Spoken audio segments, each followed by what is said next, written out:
إن أولياء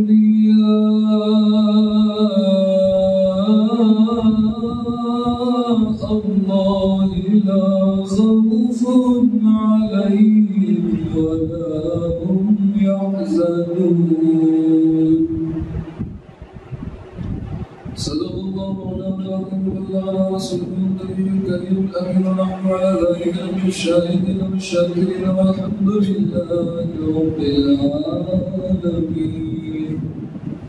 الصلاة والسلام عليك يا رسول الله وعلى آلك وأصحابك يا حبيب الله. يا صاحب الجمال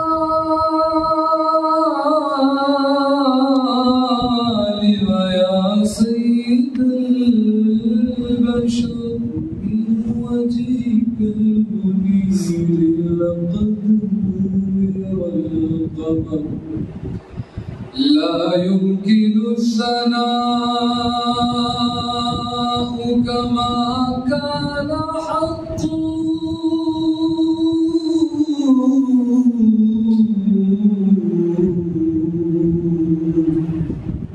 بعد خدا بزرگ توی قصہ مختصر. محترم سامعین کرام، اللہ تبارک و تعالیٰ کا بے حد احسان ہے کہ اس نے ہمیں اپنا پیارے محبوب صلی اللہ علیہ وسلم اپنے نیک بندوں کا ذکر خیر کرنے کے لیے یہاں جمع ہونے کی توفیق عطا فرمائے. حضور غوث اعظم رضی اللہ تعالیٰ عنہ کی بے شمار کلمات کتابوں میں موجود ہیں، جن میں سے بہت ساری آپ گزشتہ تقاریر کو سن چکے ہیں. مریدوں کے لیے آپ نے کیا نصیحتیں فرمائی اور مریدوں پر کس طرح شفقت فرمائی، یہ بہت لمبی بحث ہے. لیکن حضور غوث اعظم رضی اللہ تعالیٰ عنہ کے مریدوں کو یہ بات یاد ضرور رکھنی چاہیے کہ پیروں کے پیر روشن ضمیر پیر دستگیر حضور غوث اعظم رحمۃ اللہ تعالیٰ علیہ اپنے پیروں اپنے مریدوں سے بے حد محبت فرمایا کرتے تھے. ہر مرید کے لیے سب سے پہلا کام ہوتا ہے پیر کو سویپ کر کے اس کی فرما برداری کر کے پیر کا دل خوش کرنا. کیونکہ انسان جب تک اپنے پیر کے بتائے ہوئے راستے پر نہیں چلتا اس وقت تک سعادت اس کے قریب نہیں آتی ہے، خوشبختی اس کے قریب نہیں آتی ہے. آپ نے بہت واضح اور بہت بڑی مثال دیکھی ہوگی، اگر نہیں دیکھی نہیں سنی تو غور سے سماعت فرمائیں. الحمدللہ پوری دنیا کے اندر جسے مزار کہا جاتا ہے وہ مزارات سارے سنیوں کے پاس ہیں. نمبر 2 جنہیں اولیاء کہا جاتا ہے، قرآن نے جن کو اولیاء ارشاد فرمایا، مزارات انہی لوگوں کے، یہ کنفرم بات ہے کہ قرآن نے جن کو ولی ارشاد فرمایا، حدیث نے جنہیں ولی ارشاد فرمایا، اور پوری دنیا کے مسلمانوں میں جو ولی مشہور ہے اس کو سنی ہی مانتے ہیں. یہ خوش نصیبی کی بات ہے. تو اس سے ہماری حقانیت ثابت ہوتی ہے کہ لوگوں پوری دنیا کے اندر جن کو اولیاء کہا جاتا ہے ان کو ماننے والے ہم امام احمد رضا خان کے ماننے والے لوگ. جن کو پوری دنیا ولی کہتی ہے. تو اسی سے ثابت ہو گیا کہ وہ لوگ جو اللہ اور اس کے رسول کے بتائے ہوئے راستے پر اللہ کی رضا اور رسول اللہ صلی اللہ علیہ وسلم کی سنت کی ادائیگی میں لگ گئے تھے، جو لوگ اندھیروں کے چراغ تھے،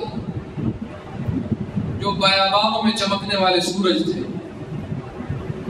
جو اندھیروں میں پوری انسانیت کے لیے ہدایت کا چراغ بن کے چمکے تھے، یہ وہ لوگ ہیں جن سے ہم کو تعلق ہے. یہ بہت بڑی بات ہے. اگر یہ کسی کو سمجھ آ گئی تو وہ کبھی بھی گمراہ نہیں ہوگا. یہ ایک بات سمجھ آ گئی، گمراہ نہیں ہوگا. حضور غوث اعظم رضی اللہ تعالیٰ عنہ ساری زندگی اپنے مریدوں کو ایک ہی بات سمجھاتے رہے: اللہ تعالیٰ کے فرما بردار بن جاؤ، اس کی فرما برداری کرو، رسول اللہ صلی اللہ علیہ وسلم کی سنتوں کو اپناؤ. ساری زندگی یہ درس دیتے رہے اور اپنے مریدوں کو ہمیشہ یہی درس دیا کہ دنیا سے دور رہو، دنیا کے دھوکے میں نہ پڑو، کیونکہ جو دنیا کے دھوکے میں پڑ جاتا ہے اس کا اگلا مقام قبر ہوتا ہے. جیسے کہ انشاءاللہ آنے والی تقریر میں آپ اپنے مرید کو کس طرح سمجھاتے تھے میں عرض کروں گا. آپ فرماتے ہیں: درست العلم حتی صرت قطبا ونلت السعد من مولا الموالی. فرماتے ہیں میں نے علم ظاہری اور علم باطنی کا درس یہاں تک لیا، یہاں تک سیکھتا رہا اور یہاں تک پڑھاتا رہا کہ میں قطب بن گیا، غوث بن گیا. اور اس درس اور تدریس پڑھنے اور پڑھانے سے مجھ پر نیک بختی کے دروازے کھل گئے، نیک بختی کے راز کھل گئے اور میں نے اللہ رب العزت کی مدد سے سعادت اور کامیابی کی منزل کو حاصل کر لیا. یہ آپ کے قصیدے کا ایک شعر ہے. یہی آپ اپنی نصیحتوں میں ارشاد فرماتے ہیں کہ جسے ہم پیر بناتے ہیں کہ بھائی یہ ہمارا پیر ہے، اسے کیسا ہونا چاہیے. کیونکہ اس پرفتن دور میں نے آپ کو کل عرض کیا تھا جس کا تعویذ اثر کر لیتا ہے وہ ولی ہو جاتا ہے. بولتا بھی ہے امام محمد رضا کا ماننے والا ہوں، جب داڑھی دیکھو تو اتنی چھوٹی چھوٹی ہوتی ہے. امامت کرنے کے بہت سارے لوگوں کو شوق ہوتے ہیں، داڑیاں نہیں بڑی کرتے. امام احمد رضا کے ماننے والے اگر داڑھی پوری نہیں رکھیں گے تو مقبول تحریمی ہوگا ان کے لیے، کیونکہ آپ نے اور چار ائمہ کے اقوال سے آپ نے ثابت کیا کہ داڑھی ایک ٹوٹی ہونی چاہیے. اسی طرح غوث اعظم رضی اللہ تعالیٰ عنہ نے اپنے مریدوں کے لیے کچھ ارشاد فرمایا. ایک مرتبہ کا واقعہ ہے، آپ کی کرامت بھی ظاہر، ساتھ ساتھ آپ کی کرامات بھی چلیں گی، آپ کی نصیحتیں بھی چلیں گی. کیونکہ ہمارے بھائی صرف آپ کی کرامات، کچھ بھائی صرف کرامات سننا چاہتے ہیں، کرامات ہی بیان ہوتی ہے. سبحان اللہ.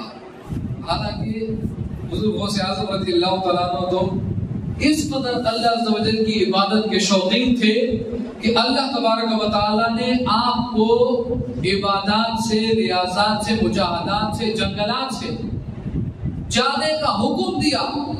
اور اللہ تبارک و تعالیٰ نے حکم دیا کہ جاؤ، شہر کی طرف جاؤ اور لوگوں کی رہنمائی کرو، انہیں راہ ہدایت دکھاؤ. آپ نے ارشاد فرمایا میرا ایمان اور میرے اعمال ان کا کیا ہوگا؟ تو اللہ تبارک و تعالیٰ نے ارشاد فرمایا اے عبد القادر تیرے ایمان، تیرے اعمال کی ہم حفاظت کریں گے. تو آپ کو اتنا پیار تھا عبادات سے، اللہ تعالیٰ کی عبادت سے، کہ آپ مخلوق کی ہدایت کے لیے بھی شہر کی طرف آنے پر راضی نہیں تھے، یہاں تک کہ اللہ تبارک و تعالیٰ نے آپ رحمت اللہ تعالیٰ علیہ کو حکم دیا، آپ پر القاء کیا گیا، اعلان کیا گیا کہ جاؤ. یہ ہمارے پیر و مرشد کی حالت ہے عبادات کی. تو کیسی شان ہوتی ہوگی اگر ہمارے کسی کو بول دیا جائے کہ تجھے بڑا بنا لیا جانے جاؤ، تو آپ جانتے ہیں کہ ہمارا سب کتنا چھوٹا ہوتا ہے۔ تو یہ ہمارے پیر و مرشد تھے کہ عبادت کے شوق میں سب کچھ چھوڑ دیا۔ اور آپ فرماتے ہیں کہ جس وقت میں نے ریاضتیں کی، میں نے اس قدر ریاضت کی، لوگوں نے کہا کہ ہم بھی تو نماز پڑھتے ہیں، ہم بھی تو روزے رکھتے ہیں، ہم بھی تو آپ کے ساتھ ذکر کرتے ہیں۔ اللہ تعالیٰ کے راز، اس کی مخلوق کے راز، اس کی کائنات کے راز جتنے آپ پر کھلے ہیں، جو علم اور کشف ولایت کا مرتبہ آپ کو حاصل ہوا ہے، وہ ہمیں کیوں نہیں حاصل ہوتا؟ تو آپ نے ارشاد فرمایا، اے لوگوں، تم کہتے ہو کہ ہم بھی آپ کے ساتھ عبادت کرتے ہیں، وہ مرتبہ ہمیں کیوں نہیں حاصل ہوتا جو آپ کو حاصل ہے؟ تو آپ نے ارشاد فرمایا، میں جب ریاضت اور مجاہدہ کرتا تھا، ولایت کی منزلوں کو طے کر رہا تھا، تو اس وقت میں نے اپنے آپ پر اتنی سختیاں ڈھالی، اتنی مشکلوں کو اپنے اوپر ڈالا کہ میں اس وقت تک کھاتا نہیں تھا جب تک اللہ تبارک و تعالیٰ کی بارگاہ سے یہ کہہ نہیں دیا جاتا تھا کہ کھا لے۔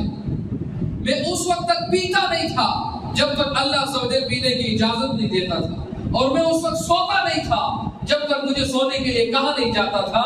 آپ نے ارشاد فرمایا کہ میں نے اللہ عز و جل کی عبادت میں انتہائی سختیاں اٹھائی، اور یہاں پر آپ کے ذہن میں آئے گا کہ اچھا تو آپ غوث بنے تھے یہ سختیاں برداشت کر کے۔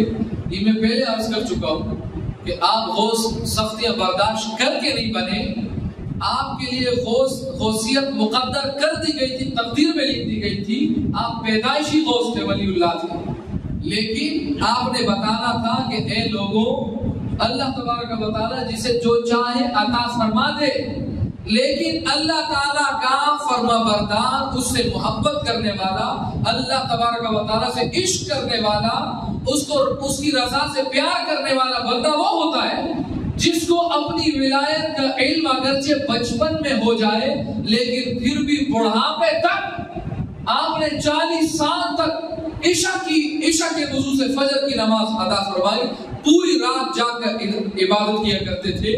تو آپ نے یہ پیغام دیا کہ اگرچہ بچپن میں پتہ چل جائے کہ یہ ولی اللہ ہے، لیکن اللہ کو راضی کرنے والا، اس سے محبت کرنے والا، اس سے عشق کرنے والا، اس کی رضا کو اپنی رضا پر مقدم رکھنے والا بندہ وہ ہوتا ہے کہ بچپن میں پتہ چل گیا کہ میں ولی اللہ ہوں، لیکن پھر بھی بڑھاپے تک، موت تک وہ ساری رات کھڑے ہو کر عبادتیں کرتا رہا، رات عبادت میں گزارتا رہا اور دن روزے میں گزارتا رہا۔ یہ درس دیا آپ نے اپنے مریدوں کو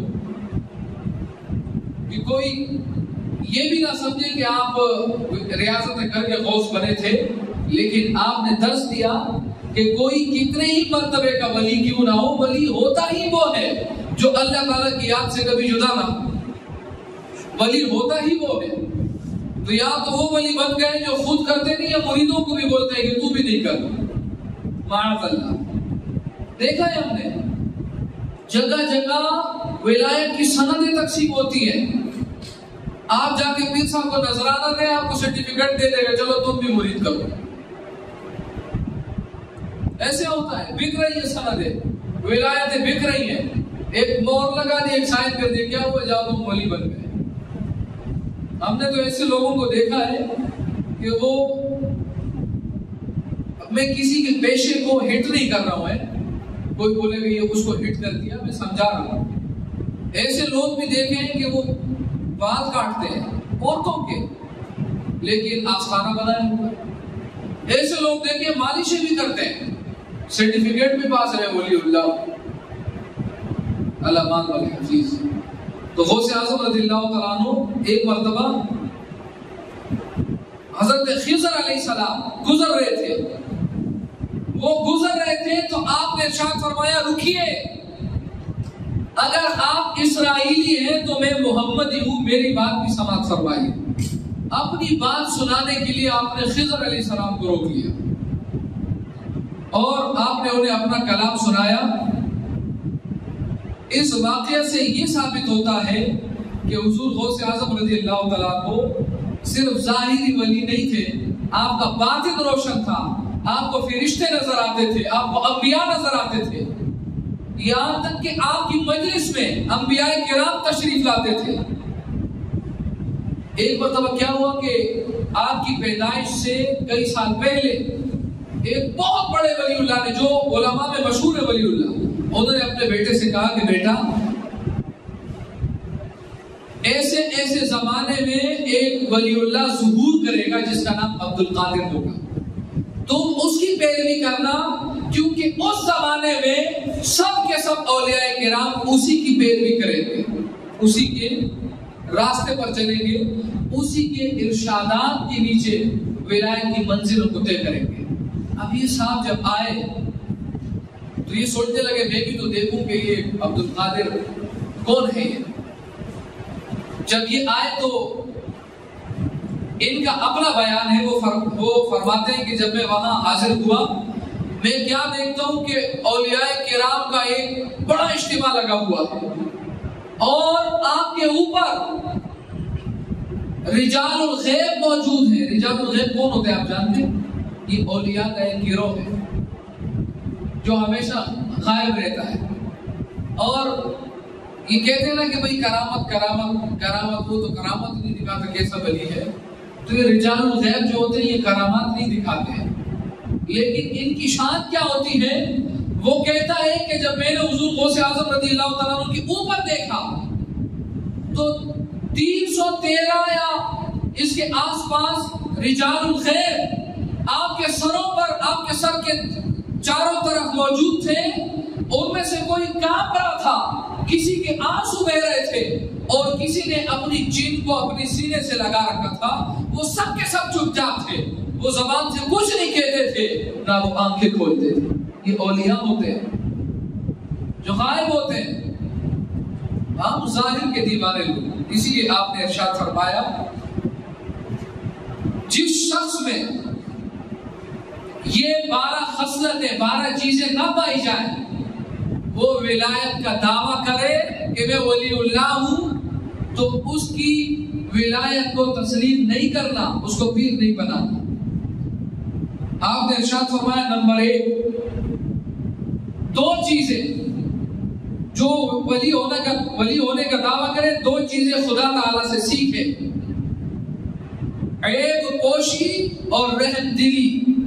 لوگوں کے عیبوں کو، کمیوں کو، گناہوں کو، ان کی غلطیوں کو، ان کی سیاکاریوں کو چھپانا اور لوگوں پر رحم کرنا، یہ پہلی چیز اللہ تبارک و تعالیٰ سے سیکھے کہ لوگوں کے عیب نہ اڑائے۔ وہ کہتے ہیں نا کہ وہ صاف صاف الفاظ میں کہتے ہیں کہ اس نے اس کی شلوار اتاری، یعنی بے عزت کر دیا اس کو، تو لوگوں کے کپڑے نہ اتارے اور لوگوں پر رحم کریں، یہ پہلی چیز اللہ تعالیٰ سے سیکھے۔ نمبر 2 ارشاد فرمایا جناب سرور کائنات علیہ الصلوۃ والسلام سے سیکھے۔ کیا سیکھے؟ 2 چیزیں، شفقت، مہربانی، رفاقت، لوگوں کے بیچ میں رہنا، دوست اور ان کا غمخوار بن کے رہنا، ان پر شفقت کرنا، یہ سرکار علیہ السلام سے پہلی چیز سیکھے۔ اور دوسری چیز سیکھے لوگوں کے ساتھ رہنا، ان سے رفاقت، رشتہ داری، رشتہ قائم کرنا، لیکن رشتہ محبت کا رشتہ، جذبہ ایثار کا، ان کی مدد کرنے کا جذبہ، ان سے پریشانیوں کو دور کرنے کا جذبہ، کیونکہ حضور صلی اللہ علیہ وآلہ وسلم میں فرشتے تو وہ ہوتے ہیں جو لوگوں کی مدد کرتے ہیں، لیکن آپ نے اپنے آپ کو تکلیف دے کر لوگوں کی مدد فرمائی۔ یہ درجہ صرف انبیاء کو حاصل ہے، فرشتوں کو بھی حاصل ہے۔ ارشاد فرمایا یہ 2 چیزیں نبی علیہ السلام سے سیکھے۔ پھر فرمایا 2 چیزیں حضرت ابوبکر صدیق رضی اللہ تعالیٰ عنہ سے سیکھے۔ کیا؟ ارشاد فرمایا راستی اور راست گوئی، یعنی کہ سچ بولنا اور سچ پر قائم رہنا، کیونکہ حضرت ابوبکر صدیق رضی اللہ تعالیٰ عنہ نہ صرف سچے تھے بلکہ سچ پر اس طرح قائم رہے کہ جہاں لوگوں نے حضور صلی اللہ علیہ وسلم کی رسالت کا انکار کیا، ان کو جھٹلایا، ان کو جادوگر اور کاہن شاید نہ جانے کیا کیا گستاخیاں کی علامات و حفیظ، وہاں حضرت ابوبکر صدیق رضی اللہ تعالیٰ انتہائی تکلیفیں اٹھانے کے باوجود سچ پر قائم رہے. یہ دو چیزیں حضرت ابوبکر صدیق رضی اللہ تعالیٰ عنہ سے سیکھیں. پھر فرمایا دو چیزیں حضرت عمر رضی اللہ تعالیٰ عنہ سے سیکھیں. ہر ایک کو، نمبر ایک، ہر ایک کو نیک بات کا حکم کرے اور برائی سے روکتا رہے. اور پھر فرمایا دو چیزیں حضرت عثمان رضی اللہ تعالیٰ عنہ سے سیکھیں، کھانا کھلانا اور رات کو جاگ کر عبادتیں کرنا. اور پھر فرمایا دو چیزیں حضرت علی رضی اللہ تعالیٰ عنہ سے سیکھیں.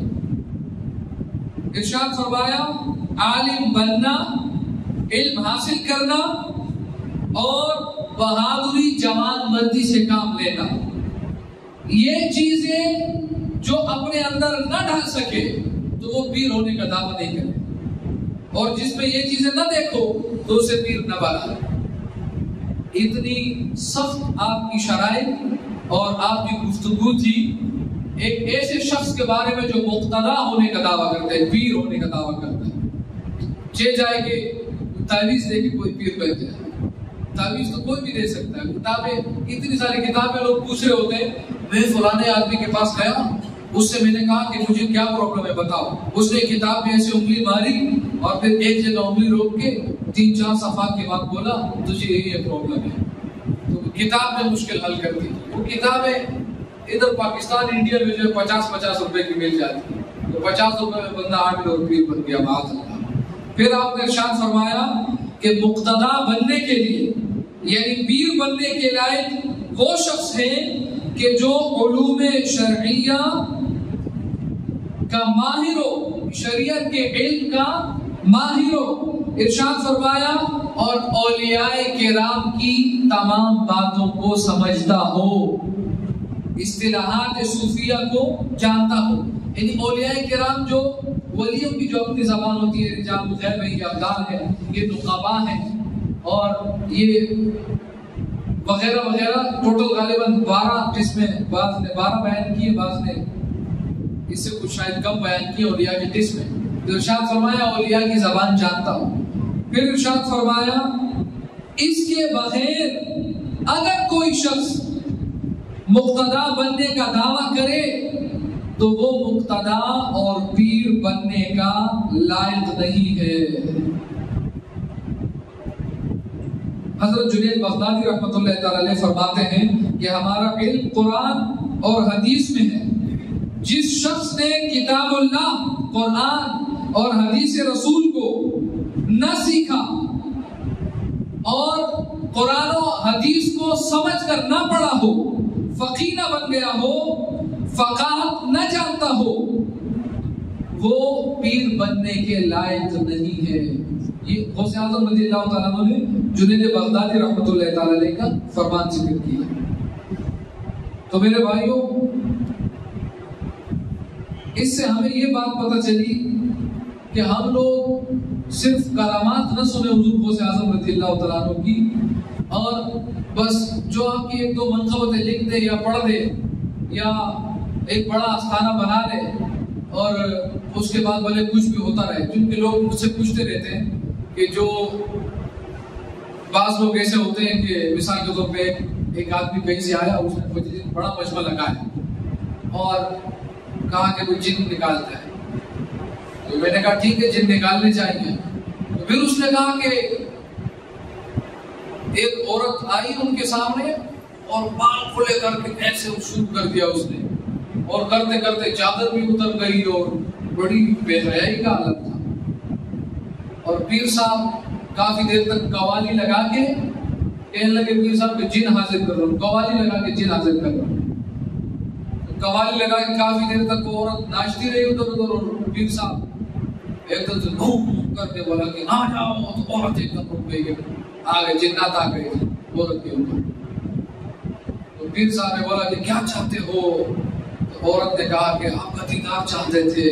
کہا میرا دیدار کر لیا. بولا ہاں. کہا جاؤ. تو عورت ایک دم سے نیچے گر گئی.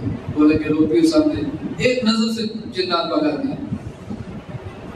جنات جب ہوتے ہیں نا، اگر آپ نے کسی کو ریئل دیکھا ہو جنات کی حالت میں، تو وہ جب جنات جاتے ہیں نا تو ایک ایک ہڈی میں درد ہو رہا ہوتا ہے، اور وہ اتنا سخت عالم ہوتا ہے کہ ہمارے اپنے عام کو دیکھی بات ہے، ہمارے محلے میں کیا ہمارے بڑے بھائی، ان کو جب جن آتے تھے تو 2-3 آدمی تو کام نہیں ہوتا تھا، 2-3 آدمیوں کو کہ ان کو روک پائے، اور ایسی سخت حالت ہوتی تھی کہ دیکھا بھی نہیں جاتا تھا کہ کیسے دیکھیں، اور ان کی ہتھیلی انگلی ٹیڑھی ہوتی تھی تو کوئی ان کو ہلا نہیں سکتا تھا۔ ایسے دیکھا ہے ہم نے جنوں کو، پڑوس میں بھی دیکھتے رہے بچپن سے، جن کو جنات ہوتے ہیں، تو ایسے تو نہیں دیکھا ہے کہ بال کھلے اور رقص ہو رہا ہے اور جن آئے ہوئے ہیں۔ تو یہ سب وہ ہوتا ہے، فراڈ ہے، پیسے کمانے کے طریقے ہیں۔ تو اس لیے میرے بھائیوں، ایسے پیروں سے دور رہا جائے۔ حضور غوث اعظم رضی اللہ تعالیٰ نے ارشاد فرماتے ہیں، اب دیکھیے ہمارے پیر کیسے پیر ہیں، آپ فرماتے ہیں جب آپ نے دعویٰ کیا، آپ سے دعویٰ کروایا گیا کہ قدمی حاضی علی رقبۃ کل ولی اللہ، کہ میرا یہ قدم تمام اولیاء کی گردنوں پر ہے، تو 313 اولیاء کرام نے آپ کے سامنے اپنی گردن کو جھکا لیا، جن میں امام یافعی رحمۃ اللہ تعالیٰ تک موجود تھے، خواجہ غریب نواز رحمۃ اللہ تعالیٰ تک موجود تھے، اور میں نام لیتا ہوں تو کتاب تو میرے سامنے ہے اور اس میں بہت سارے نام لکھے ہوئے ہیں، لیکن میں آپ کو وہ بہترین ایک روایت سناؤں جس پر میں اس تقریر کو ختم کروں کہ انشاءاللہ آپ کا ایمان تازہ ہو جائے۔ آپ فرماتے ہیں کہ مجھے حضور صلی اللہ تعالی علیہ وآلہ وسلم کی طرف سے خلعت پہنائی گئی، اور سرکار دو عالم صلی اللہ علیہ وآلہ وسلم نے وہ خلعت خود فرشتوں کے ہاتھوں حضور غوث اعظم رضی اللہ تعالیٰ عنہ کی طرف روانہ فرمائی، اور وہ عالم کیا عالم تھا، آپ فرماتے ہیں کہ تخت پر بٹھا دیا گیا، اور اولیاء کرام چاروں طرف موجود ہیں، رجال الغیب چاروں طرف موجود ہیں، اور اس وقت اتنے فرشتے حاضر ہو چکے تھے کہ اگر کوئی اوپر سر اٹھا کر دیکھتا تو ان کو آسمان نہ نظر آتا۔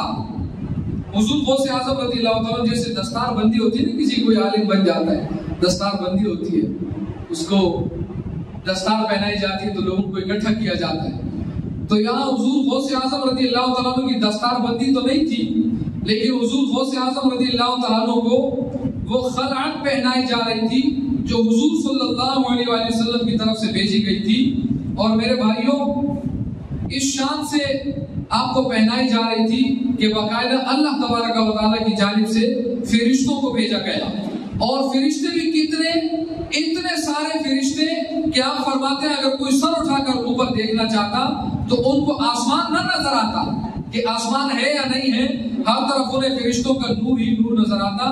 پھر وہ خلعت جو سرکار دو عالم صلی اللہ علیہ وآلہ وسلم کی طرف سے بھیجی گئی تھی، اولیاء کرام کے مجمع میں فرشتوں کے اجتماع کے اندر اس خلعت کو مجھے مجمع عام میں پہنایا گیا، اور اس وقت پوری دنیا کے اولیاء کرام کو اس بات کا علم ہو گیا کہ آج اگر اس دنیا پر کوئی غوث کا دعویٰ کرنے والا ہے، کوئی اولیاء کے سردار کا دعویٰ کرنے والا ہے، آدم علیہ السلام کے دور سے لے کر حضرت عیسیٰ علیہ السلام کے دور تک کوئی اولیاء کے سردار کا دعویٰ کرنے والا ہے تو وہ واحد عبد القادر جیلانی ہے، کیونکہ آج تک کسی کے لیے اولیاء کا اتنا بڑا مجمع نہیں لگا، اتنے فرشتے نازل نہیں ہوئے، اس شان سے کسی کی غوثیت کا اعلان نہیں کیا گیا، لوگوں میں مشہور نہیں کیا گیا۔ آپ رحمت اللہ تعالیٰ علیہ کی کیا شان ہے، آپ فرماتے ہیں جب میں نے دعویٰ کیا کہ قدمی ہاتھی علی رقبۃ کل ولی اللہ، تو کچھ لوگوں کو اس میں شک و شبہ تو تھا کہ یہ کیا ہوا، یہ کیا کہہ دیا، تو اس لیے شیخ خلیفۃ الاکبر فرماتے ہیں کہ میں نے، یہ بہت بڑے ولی اللہ ہے، کہ میں نے حضور صلی اللہ علیہ وسلم کو خواب میں دیکھا، اور آپ کو خواب میں دیکھنے کے بعد آپ سے پوچھا کہ یا رسول اللہ، شیخ عبد القادر جیلانی یہ دعویٰ فرماتے ہیں کہ میرا یہ قدم تمام اولیاء کی گردنوں پر ہے، تو سرکار دو عالم صلی اللہ علیہ وآلہ وسلم نے ارشاد فرمایا عبد القادر سچ کہتا ہے۔ حضور صلی اللہ علیہ وسلم نے بھی آپ کی اس شان کی، اس رفعت کی آپ صلی اللہ علیہ وسلم نے تصدیق فرما دی. اور میرے بھائیوں جب آپ نے تصدیق کر لی تو اس کے بعد کیا رہ جاتا ہے؟ ایک قبرستان سے چیخنے کی آواز آ رہی تھی اور زور زور سے کوئی چیخ رہا تھا، چلا رہا تھا قبر میں سے. لوگوں نے آپ کو بتایا کہ ایک شخص قبرستان سے چیخ اور چلا رہا ہے. میں نے آپ کو پہلے ایک واقعہ سنایا تھا. یہ واقعہ جو میں سنانے لگا اور وہ تھوڑا مکس ہو گیا تھا مجھ سے. وہ جو پہلے واقعہ تھا باغ والا، وہ یوں تھا کہ لڑکے نے آ کے حضور غوث اعظم رضی اللہ عنہ کی بارگاہ میں عرض کی کہ میں نے اپنے والد کو خواب میں دیکھا کہ اسے عذاب ہو رہا ہے. تو آپ نے ارشاد فرمایا کہ وہ میرے مدرسے پر سے گزرا تھا، وہ میرے مدرسے پر سے گزرا ہے. تو اس لڑکے نے کہا جی ہاں گزرا ہے. آپ نے بشارت دی کہ جاؤ اس کا عذاب دور ہو گیا. جب وہ گھر گیا تو رات کو اس کو خواب میں اپنے والد کا دیدار ہوا. خواب میں کیا دیکھتا ہے کہ اس کا والد جنت کی سیر کر رہا ہے. اس کی قبر جنت کا باغ بن چکی ہے، عذاب قبر دور ہو چکا ہے. یہ دوسرا واقعہ ہے. یہ واقعہ کچھ ہوئی کہ قبرستان سے آواز آ رہی تھی. آپ سے لوگوں نے کہا کہ فلانی قبر والے کو عذاب ہو رہا ہے. آپ نے ارشاد فرمایا کہ میں نے اسے خلعت مریدی یا خلافت پہنائی ہے. لوگوں نے کہا نہیں پہنائی. آپ نے ارشاد فرمایا میرا مرید تھا، نہیں تھا مرید. آپ نے ارشاد فرمایا میرے مدرسے میں آتا تھا. لوگوں نے کہا نہیں آتا تھا. آپ نے ارشاد فرمایا کیا اس نے مجھے دیکھا تھا، مجھ سے عقیدت رکھتا تھا؟ تو لوگوں نے کہا جی ہاں، اس نے صرف آپ کا دیدار کیا تھا اور آپ سے عقیدت رکھتا تھا، آپ کا احترام کرتا تھا. آپ نے ارشاد فرمایا اس کا عذاب دور ہوا. جیسے ہی آپ نے یہ ارشاد فرمایا لوگوں نے خبر سنا دی کہ آپ کے یہ فرماتے ہی اس کی قبر سے آوازیں آنا بند ہو گئی.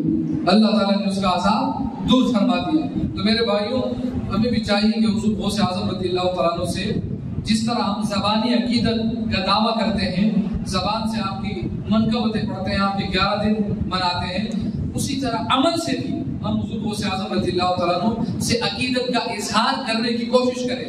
اور عمل سے اظہار کس طرح ہوگا کہ 5 پوری نمازیں مسجد میں آ کے جماعت سے، کہ نماز جماعت سے پڑھنا واجب ہے. اور آپ سے عقیدت کا اظہار کیسے ہوگا کہ ہم 80 میں ہیں، ہم 60 میں ہیں، جتنے میں بھی ہیں ہم قرآن مجید کو ٹھیک سے پڑھ لیں.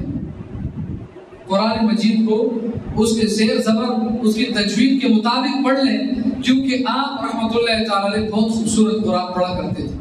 اور آپ کے قرآن کا، آپ کی تقریر کا کیا عالم تھا کہ ایک مرتبہ آپ تقریر فرما رہے تھے، کچھ لوگوں کو نیند آ گئی. آپ نے اللہ عز و جل کی بارگاہ میں عرض کیا.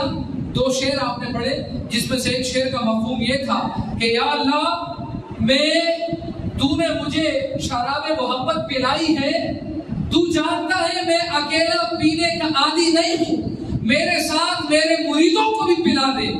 آپ کا یہ فرمانا تھا کہ اللہ عز و جل کی بارگاہ سے وہ فیض جاری ہوا، وہ کرم ہوا، وہ انوار و تجلیات نازل ہوئے کہ آپ تقریر کرتے رہے، لوگ وجد میں آتے رہے، چیختے چلاتے رہے، یہاں تک کہ اللہ کی محبت میں کئی لوگوں کا چیخیں مار مار کے انتقال ہو گیا. یہ شان ہے آپ اتنی خوبصورت گفتگو فرمایا کرتے تھے کہ لوگوں کو وجد آ جایا کرتا تھا. ایسا خوبصورت قرآن پڑھا کرتے تھے کہ لوگ سن سن کے مسرور ہوتے تھے. آپ فرماتے 15,000 غالباً 50,000 یہود و نصارہ نے میرے ہاتھ پہ توبہ کی، اسلام قبول کیا. اور 2 لاکھ تقریباً ڈاکو نے، گینگسٹر نے میرے ہاتھ پہ توبہ کی اور گناہوں کو چھوڑا. 2 لاکھ. اور یہ تو ہم کہتے ہیں کہ جو ان کی زندگی کے ظاہری لمحات تھے اس وقت تھا. یہ سبھی لوگ انہی کا فیض تو، انہی کے ٹکڑے تو کھا رہے ہیں، انہی کا تو فیض ہے. یہ اولیاء کرام کے اجتماعات، یہ اولیاء کرام آج تک کہیں بغداد میں، کہیں آپ پاکستان، ہندوستان، موریشس میں. یہ موریشس دیکھیے کیسا ملک ہے، کہاں ہے. بہت سارے لوگ ہمارے پاکستان میں بھی نہیں جانتے موریشس، بہت سارے لوگ نہیں جانتے. لیکن یہاں دیکھیں تو علامہ خشتر موجود ہے، یہاں دیکھیں تو مولانا ایوب رحمۃ اللہ تعالی علیہ موجود ہے، یہاں دیکھیں تو کیسے کیسے اولیاء کرام یہاں رہتے ہیں. تو یہ حضور غوث اعظم رضی اللہ تعالیٰ عنہ آپ جیسے اولیاء کا فیض ہے، کیونکہ وہ شریعت کو سیکھ کے ایسے نہیں سیکھتے تھے شریعت کو کہ وہ ٹوٹل پورا ہو جائے. لوگوں نے دیکھ لیا لطفیہ نماز ہو گیا، نماز پڑھ لی نہیں. ان سے عقیدت کا اظہار کرنا ہے تو نماز ٹھیک سے سیکھنی ہوگی، اللہ کو ٹھیک سے کہنا ہوگا. بس اگر یہ ہم لوگ یہ عمل شروع کر دیں تو سمجھ جائے گا کہ 11 دن کی جو ہماری محنت ہے اور ہماری حاضری ہے وہ اللہ تبارک و تعالیٰ نے قبول کر لی ہے. وما علینا الا البلاغ.